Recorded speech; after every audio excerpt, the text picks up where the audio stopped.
Ant-Man and the Wasp, Quantumania, original English title, Ant-Man and the Wasp, Quantumania, is an American superhero film released in 2023 based on the Marvel Comics characters Scott Lang /Man-Ant and Hope Pym /Wasp Warrior. Produced by Marvel Studios and distributed by Walt Disney Studios Motion Pictures, it is the sequel to Ant-Man, 2015, and Ant-Man and the Wasp, 2018, and the 31st installment to Phase 5 of the Marvel Cinematic Universe. The film is directed by Peyton Reed with a screenplay by Jeff Loveness and stars Paul Rudd as Scott Lang, Evangeline Lilly as Hope Van Dyne, along with Michael Douglas, Michelle Pfeiffer, Kathryn Newton, and Jonathan Majors. In the film, Lang and Van Dyne are transported to the quantum realm with their families and face off against Kong the Conqueror, the mysterious conqueror. Plans for a third Ant-Man movie were confirmed in November 2019, with the return of Peyton Reed and Paul Rudd. Jeff Loveness was hired in April 2020, with development on the film beginning during the COVID-19 pandemic. The new film title and cast were announced in December 2020. Filming in Turkey begins in early February 2021, while additional filming takes place in San Francisco in mid-May. 6. Before principal photography begins in late July at Pinewood Studios in Buckinghamshire and ends in November. Ant-Man and the Wasp, The Quantum Realm, which premiered in Los Angeles on February 6, 2023, and was released in the United States and Vietnam on February 17, 2023, is Jai's first film. Segment 5 of the MCU. After its release, the film received mixed reviews from experts Paul Rudd as Scott Lang /Ant-Man, Evangeline Lilly as Hope Van Dyne /the Wasp Warrior, Jonathan Majors as Kong the Conqueror, Kathryn Newton as Cassie Lang, Abby Ryder-Fortson in the previous Ant-Man films, and as a teenager by Emma Furman in the epilogue. David Dastmalchian as Veb, a slime-like creature that lives in the quantum realm. Dastmalchian previously played Kurt in the first 2 Ant-Man films. Katie O'Brien as Jentora, a freedom fighter trying to address the injustices faced by communities in the quantum realm.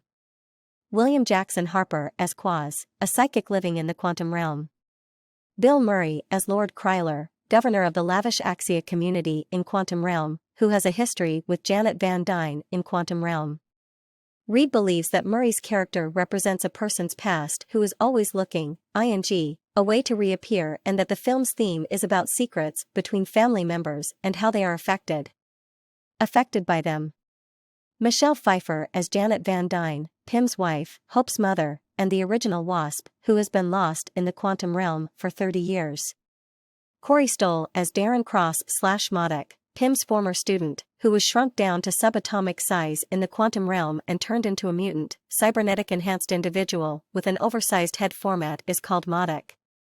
Loveness described the character as a cross between Kevin Kline's Otto West from A Fish Called Wanda, 1988, and Frank Grimes from the 8th season episode Homer's Enemy of The Simpsons, 1997.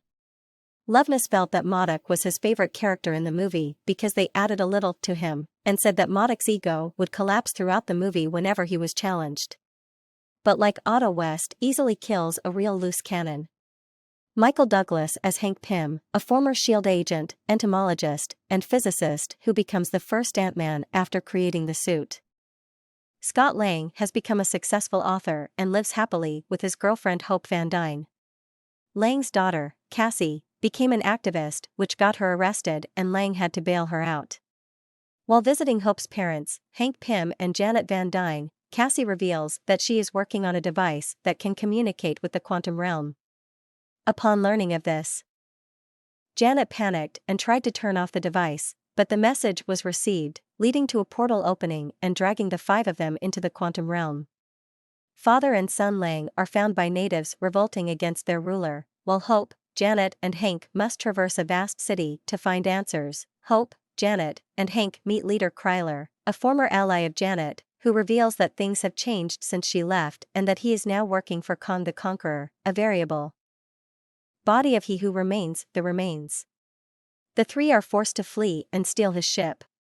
Father and son Lang were told by Jentora, the rebel leader, that Janet, who had previously traveled to the quantum realm, was indirectly responsible for Kang's uprising, had helped him rebuild the multiverse energy core. after he was exiled before expanding it beyond usability, leading to Kang taking over the quantum realm. The rebels are quickly attacked by Kang's forces, who have dispatched his cyborg minions led by Modok, who is revealed to be Darren Cross. The Lang father and son are brought to meet Kang, who asks Lang to help regain his core of power, or else he will kill Cassie. Lang is transported to the location and shrunk, almost losing his mind in the process, but Hope's timely arrival helps the two gain cores of strength. However, Kang rejected the deal, capturing Janet and destroying her ship with Hank on it. Hank is rescued by his aunts, who are also dragged into the quantum realm, evolving rapidly and becoming super intelligent. He helps Lang and Hope as they find their way to Kang. Cassie, still imprisoned, rescues Jentora, and they begin a revolt against Kang and his army. During the fight, Cassie tried to plead for a better verdict from Cross, and he helped fight Kang, at the cost of his life.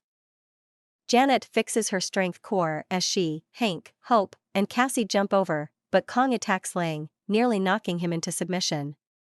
Hope returned when she and Lang destroyed the power core and hit Kang in it, causing him to be dragged into oblivion.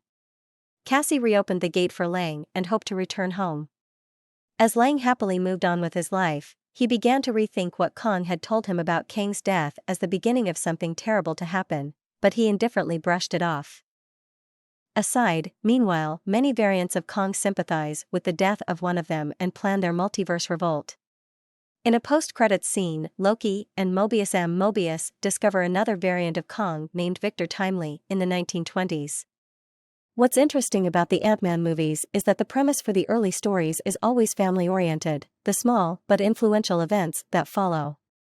After Ant-Man and the Wasp in 2018, Scott Lang accompanied Hope to learn about the quantum realm and both saved her mother Janet Van Dyne, who had been trapped inside the quantum realm for more than 30 years. This family reunion and saving the world from Thanos' snap, Scott Lang/Ant-Man's life couldn't be more fun. During the early stages of Ant-Man and the Wasp, Quantumania, audiences can recognize Paul Rudd's comedic appeal through his inner monologue as he takes on the role of Scott Lang. This is also repeated in the final segments, but it also comes with some bad predictions about the future of the world, the wars that will break out in Phase 5 of the MCU. Paul Rudd is still cutely normal, but in stressful times, he still creates emotional inner strength. But the most attractive point of Ant-Man and the Wasp, Quantumania, is that it has introduced to the audience a fantasy quantum world, beautiful and full of new things, and separate from all timelines and space. This might remind you of another version of Avatar. The creatures in the quantum world are designed as diverse, with all sizes, shapes, as a combination of many characters inspired by decade-old sci-fi movies in the old decade. Although the length of some characters in the quantum realm is not much, it is they who make the fight of Ant-Man and the Wasp, Quantumania, more funny and interesting. Their fight makes a lot of sense, but with the film's fairly fast pacing, these segments are no longer so important. This is similar to the family story of the Ant-Mans. Old characters are introduced quickly, and new ones don't have too much time to tell their stories literally and figuratively. Their family battle in the quantum realm does not leave as much emotion as the previous two films, although each has special scenes. It seems that all the attention of the film is focused on another character, Kang the Conqueror. This character appeared in Loki, but in Ant-Man and the Wasp, Quantumania viewers will see a different, darker, and more profound version of Kang the Conqueror. The appearance of this character with overwhelming strength and the ability to travel to any place, any time of the multiverse is set for longer events in the future in the movies. Other of the MCU. Ant-Man and the Wasp, Quantumania has two post-credits that are both predictions related to Kang the Conqueror and future events of the MCU. What do you think about the movie? Don't forget to leave it in the comment section. Goodbye and see you again.